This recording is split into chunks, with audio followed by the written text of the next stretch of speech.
Hey guys, this is the Animator's Headspace. Here's a quick tutorial on animating a hair cycle with Jinx from Arcane in Maya. Firstly, I start by doing a simple back and forth swinging animation on Jinx's largest lock of hair.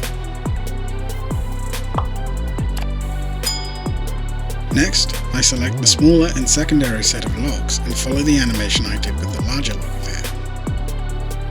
After this, I go ahead and offset the individual locks of hair so they don't feel like they move at the same time.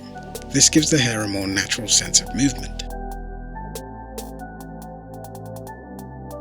Lastly, I bake the individual hair controls to locators. I offset that locator animation and achieve a more naturalistic result. Now her hair looks to be moving in a more believable way. The same technique can be used on characters with more hair to animate or with more complex hair setups, like I've done here with Sylvanas' hair from World of Warcraft.